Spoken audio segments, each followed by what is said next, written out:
जय हिंद दोस्तों। तो क्या हाल है, आशा करता हूँ कि आप सभी अच्छे होंगे। और जैसा कि आप सब स्क्रीन पर देख सकते हैं, आज हम लोग डिस्कस करने वाले हैं इंटरमीडिएट एग्जामिनेशन 2022 के जो आपका 3 फरवरी को एग्जाम होने वाला है केमिस्ट्री का आईएससी वालों के लिए। उसके हम लोग ऐसे मोस्ट इंपॉर्टेंट क्वेश्चन देखने वाले हैं, ठीक है, जो कि 70 मार्क्स का आपका होगा। टोटल जो 70 मार्क्स के आपके जो क्वेश्चन आने वाले हैं 3 घंटे 15 मिनट में, वो सारे चीज़ों को अभी हम लोग देखने वाले हैं। और ये पिछले आपने जो वीडियो देखा होगा उसमें भी हमने सारी चीज़ें एक्सप्लेन कर रखी है कि किस हिसाब से कितने ऐसे आप लोग को पढ़ना है, क्या करना है।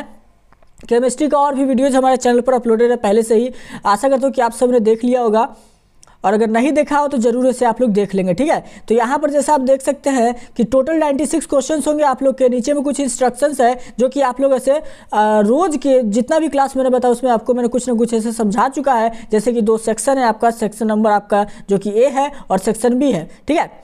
3 फरवरी को जो आपका एग्जाम होगा उसमें 2 टाइप के आपको क्वेश्चन पूछेंगे, सेक्शन ए और सेक्शन बी का। आप लोग ध्यान देंगे, सेक्शन ए में टोटली आपका ऑब्जेक्टिव क्वेश्चन रहेगा, सेक्शन बी में आपके सब्जेक्टिव क्वेश्चन रहने वाले हैं, ठीक है। सारे के सारे ऑब्जेक्टिव क्वेश्चन आपको ऐसे ओएमआर शीट पे आंसर देने हैं। तो ये सारी चीज़ें आप लोग के दिमाग में पहले से ही होंगी। आप लोग से रिक्वेस्ट यही है कि जो अभी तक वीडियोज़ आप लोग को करा चुका गया है, 14-15 वीडियोज़ आ चुका होगा, अगर आपने नहीं देखा है तो जा करके सभी को देख लीजिएगा, ठीक है। आपका एग्जाम काफ़ी बेहतर जाएगा। जो कि प्रश्न संख्या 1 से 70 में जो आपके ओएमआर शीट पर देने हैं आंसर, ठीक है, ऑब्जेक्टिव टाइप है, उसमें से सिर्फ और सिर्फ 35 के आपको आंसर देना है। फिजिक्स और केमिस्ट्री में आपको 35 के आंसर देने हैं ओएमआर शीट पर। आपका क्वेश्चन नीचे आप देख सकते हैं, नीचे से आपका क्वेश्चन स्टार्ट है।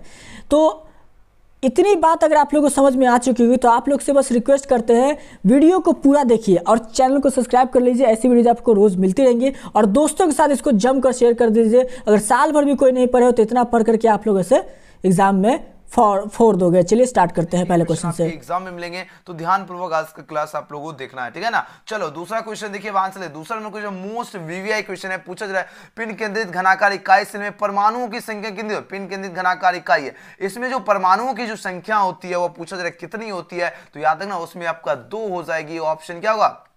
ऑप्शन ए इसका बिल्कुल सही उत्तर है। कितनी होती है? 2 होती है। चलिए अगला क्वेश्चन देख लेते हैं। Question number 3 most VVI question है। पूछा जा रहा है घनाकार क्रिस्टल में जो विवेश जालकों की संख्या कितनी होगी। तो घनाकार क्या है? क्रिस्टल है, इसमें विवेश जो जालकों की जो संख्या होती है कितनी होती है। ये आपके लगातार कंटिन्यू आपके एग्जाम में प्रश्न पूछे जा रहे हैं, लगातार मोस्ट वीवीआई क्वेश्चन है। इसको अच्छी तरह से याद रखना। जब भी पूछा जाए घनाकार क्रिस्टल में विवेश जो है जालकों की संख्या पूछा जाएगा तो याद रखना वो आपका 3 होती है। ऑप्शन क्या होगा? ऑप्शन बी इसका बिल्कुल करेक्ट आंसर है। चलिए अगले क्वेश्चन देख लेते हैं। क्वेश्चन नंबर 4 एक एक क्वेश्चन सभी स्टूडेंट को एकदम बढ़िया तरीके से याद रखना है। चलिए क्वेश्चन नंबर 4 पूछा जाए निम्नलिखित में जो है किस दोष के कारण जो है क्रिस्टल में जो है घनत्व में जो है कमी होती है। देखिए बात तो निम्नलिखित में जो है किस दोष के कारण पूछा जा रहा है क्रिस्टल के जो है घनत्व, क्रिस्टल के घनत्व में कमी होती है। तो यह वह दोष आपका याद है ना शॉर्टकी दोष में होती है। तो ऑप्शन क्या होगा? ऑप्शन बी इसका बिल्कुल सही उत्तर है। जब भी पूछा जाए क्या निम्नलिखित में जो है किस दोष के कारण क्रिस्टल के घनत्व में कमी होती है तो याद रखना शॉर्टकी दोष के कारण। Option B. एक एक क्वेश्चन सभी स्टूडेंट को अच्छी तरह से याद रखना, ठीक है ना,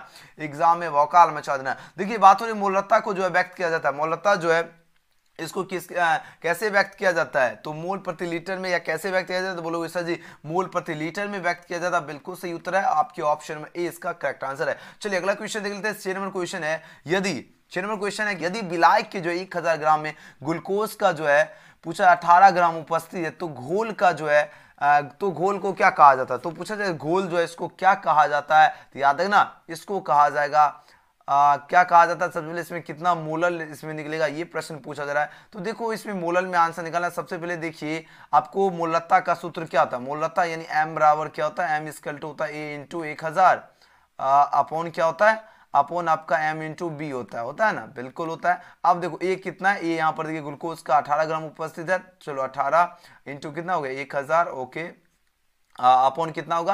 अपॉन देखिए नीचे m जो है ये जो m आपका है ये आपका है ग्लूकोज का आणविक द्रव्यमान है जो 6H12O6 होता है। तो ये कितना होता है? 180 हो जाएगा ना। अब b देखिए कितना है? 1000 ग्राम दिया गया तो सिंपल तो है ये 1000 इसका काम तमाम 18 दाएं 180 यानी 1/10 यानी इसको डिवाइड करेंगे तो कितना आएगा?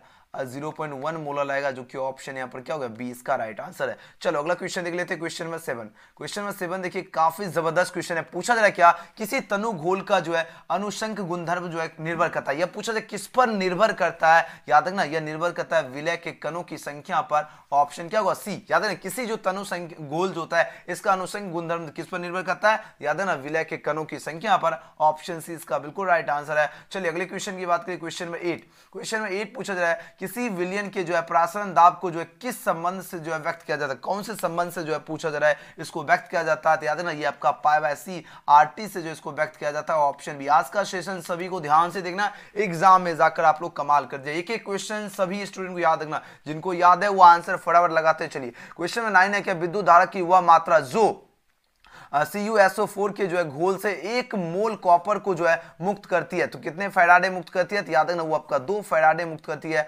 ऑप्शन क्या होगा, ऑप्शन इसका सी होगा, याद रखना। चलिए अगला क्वेश्चन देख लेते हैं, क्वेश्चन नंबर 10। क्वेश्चन नंबर 10 देखिए क्या जबरदस्त क्वेश्चन है। पूछा जा रहा है क्या फैराडे के विद्युत विच्छेदन के प्रथम नियम को व्यक्त करने के लिए जो है निम्नलिखित में कौन सा सही समीकरण, कौन सा सही समीकरण की बात हो रही है, तो आपको पता होगा M= क्या होता है Z.C.T हो जाएगा। तो ऑप्शन क्या होगा, ऑप्शन बी इसका राइट आंसर है। चलिए अगला क्वेश्चन देख लेते हैं, 11 नंबर क्वेश्चन काफी इंपॉर्टेंट क्वेश्चन है। पूछा जा रहा है किसी भी विलयन की सांद्रता जो है घटने के साथ निम्नलिखित में क्या जो है परिवर्तन होता है। अब पूछा जा रहा है इसमें क्या परिवर्तन होगा, ये प्रश्न पूछा जा रहा है। तो बोलोगे सर इसमें परिवर्तन की बात हो रही है ना, तो इसमें जो है मूलर चालकता बढ़ती है। याद रखना ऑप्शन क्या होगा, ऑप्शन ए इसका बिल्कुल सही उत्तर होगा, मूलर चालकता बढ़ती है। चलिए अगला क्वेश्चन देखिए, क्वेश्चन नंबर 12। क्वेश्चन नंबर 12 देखिए प्रश्न पूछा जा रहा है क्या, प्रश्न पूछा जा रहा है क्या निम्नलिखित में कौन प्राथमिक सेल नहीं, प्राथमिक सेल नहीं की बात हो रही है। तो याद रखना प्राथमिक सेल आपका जो है लेड संचायक नहीं होगा, बाकी सभी आपका प्राथमिक सेल है। याद रखना ऑप्शन क्या होगा, ऑप्शन इसका डी बिल्कुल करेक्ट आंसर है। फटाफट एक ही क्वेश्चन याद रखना सभी को। क्वेश्चन नंबर 13 निम्नलिखित में कौन जो है कारक अभिक्रिया दर को जो है प्रभावित करता है। देखिए बात हो निम्नलिखित कौन कारक जो है अभिक्रिया दर को प्रभावित करता है। तो याद रखना ये जो कारक है आपका इनमें से सभी होगा, ताप होगा, दाब होगा, सांदन। याद रखना ऑप्शन क्या होगा इस क्वेश्चन का, डी होगा, याद रखना। चलो अगला क्वेश्चन देख लेते हैं, क्वेश्चन नंबर 14। क्वेश्चन में 14 नंबर प्रश्न मोस्ट वीवीआई क्वेश्चन है। पूछा जा रहा है शून्य कोटि अभिक्रिया के लिए जो है वेग स्थिरांक की इकाई क्या होती है। तो इसकी वेग स्थिरांक जो होती है इसकी इकाई पूछा जा रहा है क्या होती है, ये आपका मोल प्रति लीटर सेकंड होती है। तो ऑप्शन क्या होगा, ऑप्शन ए इसका करेक्ट आंसर है। चलिए अगला प्रश्न देख लेते हैं, क्वेश्चन नंबर 15। ये क्वेश्चन बार बार हमने आपको पहले भी बता चुका है, ये कोई भी क्वेश्चन आपका ज्यादा टफ दिया नहीं गया, जो भी हम आपको क्लास में प्रोवाइड करते हैं A to Z क्वेश्चन में। लगातार मेहनत कीजिए, एग्जाम में कमाल कीजिएगा। यदि कोई प्रथम कोटि की अभिक्रिया जो है 32 मिनट जो है 32 मिनट में 75% पूरी हो जाती है, तो पूछा जा रहा है इसके 50% पूरी होने में समय कितना लगेगा। पूछा इसमें समय कितना लगेगा, तो याद नहीं आपका 16 मिनट समय लगता है, ऑप्शन सी। चलिए अगला क्वेश्चन देख लीजिए, सब एकदम फटाफट एक क्वेश्चन याद हो। किसी अभिक्रिया का वेग नामांकन में किस प्रकार से व्यक्त किया जाता है। आपको वेग ये दिया गया तो इसकी अभिक्रिया कोटि क्या होगी। तो सबसे पहले देखो यहाँ पर क्या है, ए पे पावर 2 है और बी पे कुछ नहीं है, यानी 2 + 1 की इसकी कोटि कितनी होगी, 3 हो जाएगी, ऑप्शन बी। चलो अगला क्वेश्चन देख लेते हैं, 17 नंबर क्वेश्चन। 17 नंबर क्वेश्चन पूछा जा रहा है क्या मोस्ट वीवीआई क्वेश्चन है, भौतिक अधिशोषण के लिए जो है अधिशोषण की ऊष्मा कितनी होती है। तो अधिशोषण की जो ऊष्मा होती है वो आपका 20 से 40 जो है हो जाएगी। ऑप्शन क्या होगा, ऑप्शन ए होगा, 20 से 40 होती है। 17 का क्या होगा, 17 का ऑप्शन है। बहुत बढ़िया। चलिए अगला क्वेश्चन देख लेते हैं, 18 नंबर क्वेश्चन। जल्दी जल्दी याद करो, जल्दी से जल्दी सभी को याद होना चाहिए। जो पदार्थ जल का पृष्ठ तनाव को कम कर देता, क्या देखो जो पदार्थ क्या करे जल का पृष्ठ तनाव जो है उसको कम कर देता है, पूछा जाए क्या कहलाता है। तो याद रखना वो आपका पृष्ठ सक्रिय कारक कहलाता है। तो ऑप्शन क्या होगा, डी इसका बिल्कुल सही उत्तर है। चलिए अगला क्वेश्चन देख लेते हैं, क्वेश्चन 19। क्वेश्चन 19 पूछा जा रहा है निम्नलिखित में कौन जल में जो है कोलाइडिव विलयन का निर्माण करता है। देखो जल में जो है कोलाइडिव विलयन का निर्माण कौन करता है, बोलोगे सर जी ये तो स्टोर्स करता है। जी हाँ, ऑप्शन क्या होगा, ऑप्शन इसका सी बिल्कुल सही उत्तर होगा, स्टोर्स। चलिए याद रखना जब भी पूछे जल में कोलाइडिव विलयन का निर्माण, याद रखना स्टोर्स, ऑप्शन सी। चलो अगला क्वेश्चन देख लेते हैं, क्वेश्चन नंबर 20। क्वेश्चन में 20 पूछा जा रहा है क्या निम्नलिखित में कौन जो है पायसी कारक, दो पायसी कारक कौन है। पायसी कारक की बात हो रही है तो बोलोगे सर जी ये तो बहुत इजी है, साबुन हो जाएगा, सॉप होगा। पायसी कारक कौन है, साबुन है। ऑप्शन 20 का क्या होगा, ये इसका बिल्कुल सही उत्तर है। चलिए अगले क्वेश्चन देखिए, क्वेश्चन में 21 पूछा जा रहा है क्या काला माइन, काला माइन निम्नलिखित में किस धातु का अयस्क है। देखो बात हो रही काला माइन की बात हो रही, किस धातु का अयस्क है, तो याद रखना ये आपका जिंक का होगा। ऑप्शन क्या होगा, ऑप्शन डी इसका बिल्कुल सही उत्तर होगा। जब भी पूछा जाए काला माइन जो है किस धातु का अयस्क है, तो याद रखना जिंक, ऑप्शन डी। चलिए अगला क्वेश्चन देख लेते हैं। क्वेश्चन में 22 पूछा जाए क्या, मौन प्रक्रम के द्वारा जो निम्नलिखित में किस धातु का जो है शुद्धिकरण किया जाता है। देखो मौन प्रक्रम की बात हो रही है, इसमें किस धातु का शुद्धिकरण किया जाता है, तो बोलोगे सर जी इससे तो बहुत ईजी है, निकेल का शुद्धिकरण किया जाता है। यस, ऑप्शन क्या होगा, ऑप्शन 22 का ए होगा राइट आंसर। चलिए अगली क्वेश्चन की अगर बात करें, क्वेश्चन में 23, क्वेश्चन में 23 है क्या, थर्मोआइट। देखो थर्मोआइट जो है विधि में निम्नलिखित में कौन अवकारक है। देखो बात हो थर्मोआइट की, थर्मोआइट जो विधि है इसमें कौन अवकारक की बात हो रही है ना, कौन अवकारक होगा ये प्रश्न पूछा जा रहा है। तो याद रखना इसमें जो अवकारक होगा आपका एल्युमिनियम हो जाएगा। ऑप्शन क्या होगा, ऑप्शन डी इसका करेक्ट आंसर है। चलिए अगले क्वेश्चन की बात करें, क्वेश्चन में 24, क्वेश्चन में 24 है क्या, लोहा धातु के जो है निष्कर्षण के जो है दरमियान निम्नलिखित में कौन जो है धातुमल के रूप में प्राप्त होता है। देखिए बात हो रही लोहा धातु के जो है निष्कर्षण के दरमियान पूछा जा रहा है कौन जो है धातुमल के रूप में प्राप्त होता है। याद है ना ये आपका जो है CaSiO3 प्राप्त होता है। तो ऑप्शन क्या होगा, सी होगा राइट आंसर। एक क्वेश्चन याद कीजिए, एग्जाम में भौकाल मचाना है। देखिए सबसे कम जो है क्वथनांक वाली गैस कौन है, सबसे कम क्वथनांक वाली गैस कौन है, हीलियम गैस है। यस, ऑप्शन क्या होगा, बी इसका बिल्कुल सही होता है। हीलियम गैस क्या है, सबसे क्वथनांक वाली गैस है। बस क्वेश्चन देखना एग्जाम में, कमाल करना, क्या होगा, हीलियम। चलिए अगला क्वेश्चन है, निम्नलिखित में कौन जो हाइड्रोजन बंध नहीं बनाता। आपको हमने बताया था FON, जिसमें F मिले, O मिले, N मिले, ये सभी हाइड्रोजन बंध बनाते हैं। जहां यहाँ देखो N मिला हाइड्रोजन बंध बनाता, O मिला ये भी बनाता है, और यहां पर देखो F मिला ये भी बना था, लेकिन HCl आपका नहीं बनाएगा। तो ऑप्शन सी इसका बिल्कुल करेक्ट आंसर है। चलिए अगली क्वेश्चन की बात करें, 27 नंबर क्वेश्चन क्या है, ऑक्सीजन और ओजोन है। ऑक्सीजन और ओजोन पूछा जा रहा है ये क्या है, तो याद रखना ये आपका जो अप्रूफ हो जाएगा।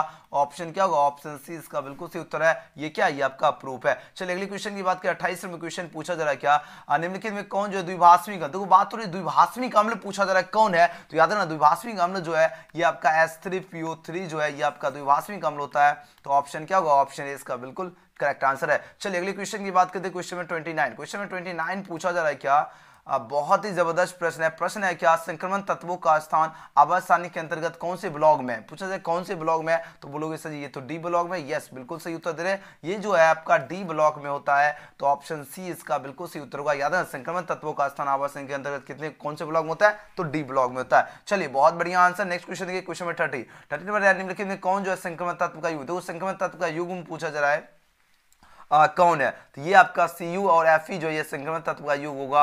ऑप्शन क्या होगा, ऑप्शन डी इसका करेक्ट आंसर है। चलिए अगले क्वेश्चन की बात करें, क्वेश्चन में 31 क्या है, क्रोमियम यानी Z 24 दिया गया, तो इसका इलेक्ट्रॉनिक विन्यास क्या होगा, तो बहुत ईजी है, इसका इलेक्ट्रॉनिक विन्यास क्या होगा, Er3d5 और 4s1 हो जाएगा, बिल्कुल सही है, याद रखना अच्छी तरह से, ऑप्शन बी होगा। चलिए अगले क्वेश्चन की बात करते हैं, क्वेश्चन में 32 पूछा जा रहा है क्या, निम्नलिखित में किन तत्वों में जो है 4f कक्षाओं में इलेक्ट्रॉन जो है क्रमबद्ध रूप से भरता है, क्रमबद्ध रूप से भरता है कौन है, तो ये लेंथेनाइड भरता है। याद रखना कौन बताया, लेंथेनाइड जो है आपका 4f कक्षाओं में इलेक्ट्रॉन क्रमबद्ध रूप में कौन बताया, लेंथेनाइड, ऑप्शन ए। चलिए अगला क्वेश्चन देख लेते हैं फटाफट एकदम जल्दी। चलो पूछा जाए FeCN6 में जो 3- में Fe की ऑक्सीकरण जो अवस्था होगी वह क्या होगी। तो देखो Fe को अपन को क्या माना है, Fe को X+ माना है, और Cn का जो वैल्यू होता है वो कितना होता है, Cn का वैल्यू -1 होता है। ओके, यहाँ पर आपका क्या है 6 है, यानी इंटू 6 हो गया, इंटू आपका 6 हो गया। ओके, एंड ये आपका ऊपर क्या -3 है, यानी इक्वल टू -3। सिंपल सा इसका सॉल्यूशन कर दो, यहाँ पर ये आपका -6 एंड -3, बस इजी है।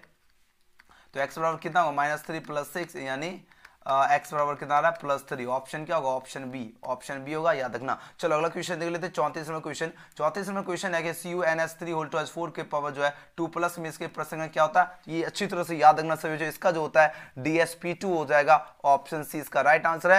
नेक्स्ट क्वेश्चन देख लेते हैं, 36वां क्वेश्चन। 36 पूछा जा रहा है विटामिन 12 में निम्नलिखित में कौन उपस्थित रहता है। विटामिन 12 में पूछा जाए कौन उपस्थित रहता है, तो इसमें उपस्थित रहता है कोबाल्ट उपस्थित रहता है। तो ऑप्शन क्या होगा, ऑप्शन ए इसका बिल्कुल सही उत्तर होगा, कोबाल्ट। चलिए अगला क्वेश्चन देख लेते हैं, 36 में क्वेश्चन है निम्नलिखित में किस जो है जटिल आयन की ज्यामितीय जो है चतुष्फलकीय नहीं है। देखो बात हो रही है निम्नलिखित में जो है किस जटिल आयन की जो है ज्यामितीय चतुष्फलकीय नहीं की बात हो रही है। तो याद रखना ये आपका जो है NiCN4 और 2- का नहीं होगा। तो ऑप्शन सी, ये क्वेश्चन देखो और फटाक से आंसर लगा देना ना, नहीं पूछा गया था, ठीक है। तो ऑप्शन सी इसका राइट आंसर है, क्या होगा, सी। चलो अगला क्वेश्चन देख लेते हैं, क्वेश्चन में 37। क्वेश्चन में 37 पूछा क्या जाए, प्रश्न बहुत ही जबरदस्त प्रश्न है। पूछा जाए एथिल ब्रोमाइड की अभिक्रिया जो है सोडियम धातु से जो है शुष्क ईथर से जो है कराने पर क्या बनता है। देखो बात हो रही है एथिल ब्रोमाइड की बात हो रही है। अब इसकी अभिक्रिया जो है सोडियम धातु से जो है शुष्क ईथर से कराने पर पूछा जाए क्या बनता है, तो याद है ना ये आपका ब्यूटेन बनेगा। ऑप्शन क्या होगा, ऑप्शन इसका बी बिल्कुल सही उत्तर है, ब्यूटेन बनेगा। चलिए अगले प्रश्न की बात करें, 38 नंबर है, निम्नलिखित में किसका उपयोग जो है निश्चेतक के रूप में होता है। निश्चेतक के रूप में पूछा जाए किसका होता है। आप लोग देखते होंगे ट्रेन या कभी कहीं भी रुक, कोई भी क्या होता है, गैस एकदम मुंह पे छिड़ते एकदम बेहोश हो, उसी पूछा जा रहा है। निश्चेतक के रूप में जो होता है आपका क्लोरोफॉर्म का होता है, यानी क्लोरोफॉर्म, है ना। ऑप्शन इसका ये बिल्कुल सही होता है। क्लोरोफॉर्म जो है इसका यूज होता है किसके में, निश्चेतक में, ऑप्शन ए। ठीक है, याद रखना ये क्वेश्चन लगातार पूछे जाते हैं, जब भी पूछे जाए निश्चेतक के रूप में किसका यूज होता है, क्लोरोफॉर्म। नेक्स्ट क्वेश्चन देख लेते हैं 39वां क्वेश्चन, काफी जबरदस्त शानदार क्वेश्चन है। पूछा जा निम्नलिखित में कौन जो है क्लोरर का अनुसूत्र, क्लोरर जो है इसका अनुसूत्र पूछा जा रहा है कौन होगा, तो याद रखना CCl3CHO जो है इसका क्लोरर का अनुसूत्र होगा। ऑप्शन क्या होगा, ऑप्शन ए इसका बिल्कुल करेक्ट आंसर है। चलिए अगले क्वेश्चन की बात करें, 40वां क्वेश्चन है क्या, जब CH3OH CH3MgX से अभिक्रिया करता है तो पूछा कौन यौगिक बनता है, कौन सा यौगिक बनता है, ये प्रश्न है। तो याद रखना ये आपका मीथेन बनाएगा, तो ऑप्शन क्या होगा, ऑप्शन सी इसका बिल्कुल सही उत्तर है। चलिए नेक्स्ट क्वेश्चन देख लेते हैं 41 में, सामान्य सूत्र जो एल्केनॉल के जो है सजातीय समूह को प्रदर्शित करता हुआ कौन है। देखिए एल्केनॉल का जो है सजातीय समूह को जो प्रदर्शित करता हुआ पूछा जा रहा है कौन है, वो आपका हो जाएगा CnH2n2+O हो जाएगा। ऑप्शन क्या होगा, सी इसका करेक्ट आंसर है। नेक्स्ट क्वेश्चन की चलते हैं और क्वेश्चन 42 में क्वेश्चन पूछा जा रहा है क्या, एथेनॉल। देखिए प्रश्न पूछा जा रहा है एथेनॉल जो है इसका जो है समव्ययी जो है निम्नलिखित में कौन है, एथेनॉल का समव्ययी पूछा जा रहा है कौन है, याद रखना डाइमेथिल ईथर जो है इसका समव्ययी है। तो ऑप्शन क्या होगा, ऑप्शन बी इसका बिल्कुल सही होता है। डाइमेथिल ईथर जो है आपका एथेनॉल का समव्ययी ईथर है। चलिए अगले क्वेश्चन की बात करें, 43वां क्वेश्चन है, निम्नलिखित में जो है ल्यूकस अभिकर्मक कौन है, ल्यूकस अभिकर्मक पूछा जा रहा है कौन है, याद रखना अनार जो है ZnCl2 एवं अनाद्र ZnCl2 और सांद्र HCl हो जाएगा। ऑप्शन क्या होगा, ऑप्शन ए इसका बिल्कुल सही उत्तर होगा, याद रखना। चलो अगला क्वेश्चन देख लेते हैं 44, फटाफट एकदम जल्दी से जल्दी आपको 70 क्वेश्चन करा। रेक्टिफाइड जो है स्पीड में क्या रहता है, रेक्टिफाइड में कितना % जो है स्पीड रहता है, ये प्रश्न है, मतलब अल्कोहल कितना रहता है, ये परसेंटेज की बात हो रही है। तो याद ना ये आपका 95.5% आता है। तो ऑप्शन क्या होगा, ऑप्शन इसका बी बिल्कुल सही उत्तर होगा। याद है ना रेक्टिफाइड स्पीड में क्या रहता है, कितना परसेंट को, 95.5%। नेक्स्ट क्वेश्चन देख लेते हैं 45वां क्वेश्चन। 45वां क्वेश्चन क्या है, एल्डिहाइड एवं कीटोन दोनों का सामान्य सूत्र क्या था। एल्डिहाइड एवं कीटोन की बात हो रही है, अब दोनों जो है इसका सामान्य सूत्र पूछा जा रहा है क्या होता है, तो इसका सामान्य सूत्र CnH2n होता है। ऑप्शन क्या होगा, बी इसका राइट आंसर है। चलिए अगले क्वेश्चन की बात करें 46 पूछा जा रहा है क्या, आइसोप्रोपिल अल्कोहल के जो है ऑक्सीजन से जो निम्नलिखित में कौन प्राप्त होता है, ऑक्सीजन से पूछा जा रहा है कौन प्राप्त होता है, याद है ना ये आपका एसीटोन प्राप्त होगा। ऑप्शन क्या होगा, ऑप्शन ए इसका बिल्कुल सही उत्तर होगा। याद है ना आइसोप्रोपिल अल्कोहल के जो ऑक्सीकरण से जो कौन सा प्राप्त होगा, क्या प्राप्त होता है, एसीटोन। ऑप्शन ए, ठीक है ना। चलो नेक्स्ट क्वेश्चन देख लेते हैं 47 में क्वेश्चन क्या पूछा जा रहा है, कैल्शियम। देखो प्रश्न है कि कैल्शियम एसिटेट और कैल्शियम जो है फॉर्मेट के मिश्रण को गर्म करने पर पूछा जाए क्या बनता है। तो याद रखना इसको गर्म करने पर जो बनेगा वो आपका एथेनॉल बनता है। ये सीधे क्वेश्चन मिलेंगे, ध्यान दीजिएगा। याद रखना जब भी पूछा जाए कैल्शियम एसिटेट और कैल्शियम फॉर्मेट के मिश्रण को गर्म करने पर क्या बनता है, तो याद रखना एथेनॉल बनता है। चलिए अगले प्रश्न की बात करें, क्वेश्चन 48 नंबर क्वेश्चन क्या है, C6H5MgVr निम्न में से जो किसका क्या सही कर्म है। सही कर्म की बात हो रही है, तो इस क्वेश्चन का करेक्ट आंसर है सही कर्म क्या होगा, बिल्कुल सही आ रहा है, ऑप्शन बी। क्या होगा, बी इसका बिल्कुल सही उत्तर होगा। अच्छी तरह से याद रखना, पहले 3 आपका होगा, इससे ग्रेटर देन 2 1 होगा ना, ये होगा इसका सही क्रम। 48 का क्या होगा, याद रखना बी। चलो अगला क्वेश्चन देख लेते हैं 49 नंबर क्वेश्चन। अब आंसर लगी, यहाँ पर प्रश्न है निम्नलिखित में किस यौगिक में जो है कार्बोक्सिलिक समूह उपस्थित नहीं है। दो कार्बोक्सिलिक समूह पूछा जाए उपस्थित नहीं की बात हो रही है, तो याद है ना पिक्रिक अम्ल में नहीं होता है, बाकी सभी में आपका कार्बोक्सिलिक समूह उपस्थित होता है, और जो पिक्रिक जो अम्ल है इसमें उपस्थित नहीं होता। तो 49 का क्या होगा, ऑप्शन सी। चलिए अगले प्रश्न की बात करते हैं क्वेश्चन में 50। क्वेश्चन में 50 पूछा जा रहा है क्या, मोनोकार्बोक्सिलिक अम्ल जो है निम्नलिखित में किसका जो क्रियाशील जो है समव्ययी है। तो पूछा जा रहा है देखो मोनोकार्बोक्सिलिक अम्ल जो है किसका जो है क्रियाशील जो है समव्ययी है, ये प्रश्न पूछा जा रहा है। ये आपका एस्टर का होता है। तो ऑप्शन क्या होगा, ऑप्शन इसका करेक्ट आंसर है। चलिए अगले प्रश्न की बात करते हैं क्वेश्चन नंबर 51। क्वेश्चन में 51 पूछा जा रहा है क्या, निम्नलिखित देखो 51 नंबर क्वेश्चन, निम्नलिखित में किस अभिकर्मक के द्वारा जो है फार्मिंग अम्ल एवं जो है फॉर्मएल्डिहाइड के बीच जो है विभेद किया जा सकता है। किसके द्वारा विभेद किया जा सकता है, तो ये जो किया जाता है NaHCO3 के द्वारा जो है यह विभेद किया जा सकता है। याद रखना ऑप्शन NaHCO3 यानी सोडियम बाइकार्बोनेट के द्वारा जो इसमें विभेद किया जाता है, तो ऑप्शन डी होगा सही उत्तर। ठीक है, याद रखना निम्नलिखित में जब भी पूछा जाए किस अभिकर्मक के द्वारा जो है फॉर्मिक है ना, फॉर्मिक क्या लिखा है, फॉर्मिक लिखा है, फॉर्मिक अम्ल एवं जो है फॉर्मएल्डिहाइड के बीच जो है विभेद किया जा सकता है। तो याद है NaHCO3 के द्वारा जो है यह किया जा सकता है, यानी सोडियम बाइकार्बोनेट। ऑप्शन क्या होगा, डी। बहुत बढ़िया आंसर दे रहे हो। चलिए आंसर लगाते चलिए, बाद वाले स्टूडेंट कमेंट सेक्शन भरना है। जब देखो फॉर्मिक अम्ल जो है इसकी जो सांद्र जो H2SO4 के साथ जो है गर्म किया जाता है, तब निम्नलिखित में क्या बनता है, तो याद रखना तब ये जो बनेगा ये आपका CH3H SO4 बनता है, जो कि ऑप्शन क्या होगा, ऑप्शन यहाँ पर बी इसका बिल्कुल ही सही जवाब है। चलो अगले क्वेश्चन की बात करते हैं, क्वेश्चन नंबर 53 नंबर क्वेश्चन है क्या, प्राइमरी एमीन का जो क्रियाशील, प्राइमरी एमीन की बात हो रही है और इसका क्रियाशील मूलक क्या होता है, तब का -NH2 होता है, तो ऑप्शन क्या होगा, बी इसका राइट आंसर है। चलिए अगले क्वेश्चन की बात करें 54 नंबर क्वेश्चन है क्या, एथिल एमीन की जो है अभिक्रिया नाइट्रस, देखो नाइट्रस अम्ल से जो है कराने पर क्या, देखो बात हो रही है एथिल एमीन से, जो एथिल एमीन की जो अभिक्रिया जो है नाइट्रस अम्ल से जो है कराने पर पूछा जाए क्या बनता है, तो ये जो बनेगा आपका C2H5OH बनता है,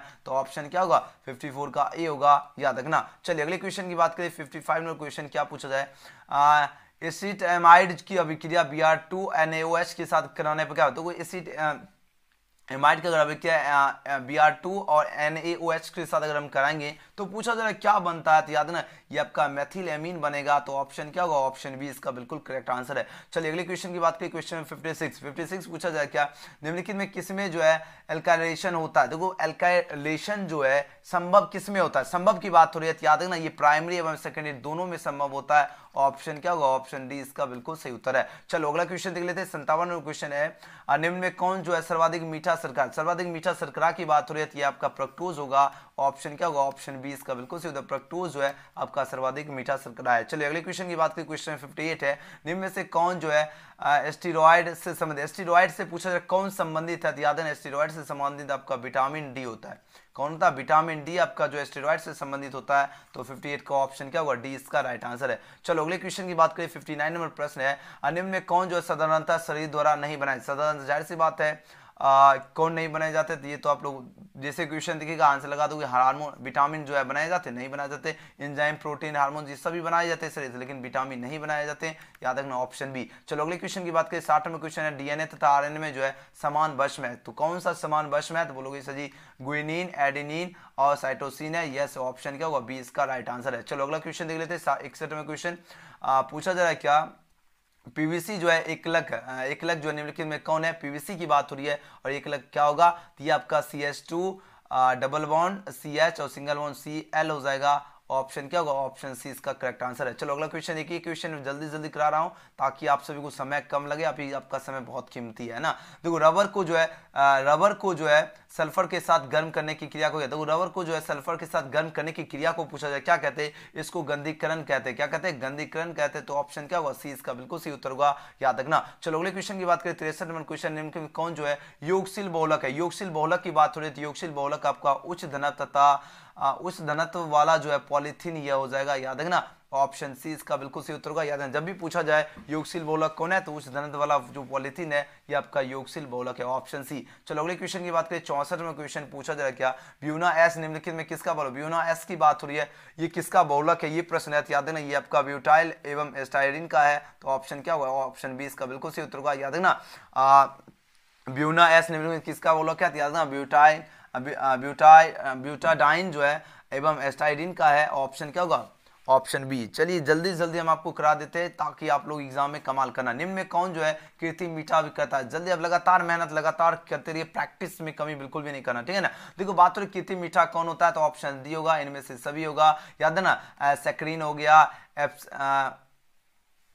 एस्पार्टेम हो जाएगा, है ना एस्पार्टेम हो गया, उसके बाद आपका हो गया सोडियम जो है साइक्लोरोमेट हो जाएगा, तो ऑप्शन क्या होगा, ऑप्शन इसका डी बिल्कुल ही सही उत्तर है। चलिए अगले क्वेश्चन की बात करें, 66 में क्वेश्चन क्या है, बेलियम, बेलियम का उपयोग निम्नलिखित में किसके रूप में, बेलियम की बात हो रही है, इसका यूज होता है जो किसके रूप में होता है, तो बोलोगे सर जी इसका तो उपसामक के रूप में होता है, यस ऑप्शन क्या होगा, डी इसका बिल्कुल सही उत्तर है, उपसामक के रूप में बेलियम का यूज होता है। चलिए अगले क्वेश्चन की बात करें, 67 नंबर प्रश्न है, रासायनिक रूप से जो है एस्प्रिन निम्नलिखित में क्या है, तो रासायनिक रूप में पूछा जाए एस्प्रिन जो है पूछा जा रहा है क्या है, तो याद है ना ये आपका जो है एसिटाइल जो है सैलिसिलिका अम्ल है, तो ऑप्शन क्या होगा, ऑप्शन सी इसका बिल्कुल सही उत्तर होगा, याद है ना जब भी पूछा जाए रासायनिक रूप में जो है एस्प्रिन निम्नलिखित में क्या है, तो याद है ना एसिटाइल सैलिसिलिका अम्ल होगा, ऑप्शन सर का सी होगा। चलिए अगले क्वेश्चन की बात करें, निम्नलिखित में जो है किसका उपयोग जो है एंटीसेप्टिक के रूप में, एंटीसेप्टिक के रूप में किसका यूज है, बोलोगे सर जी फिनॉल का यूज होता है, बिल्कुल सही उत्तर है, फिनॉल का यूज किसके रूप में होता है, एंटीसेप्टिक के रूप में होता है, ऑप्शन ए इसका राइट आंसर है। चलिए अगले क्वेश्चन की बात करें, क्वेश्चन में 69 पूछा जाएगा,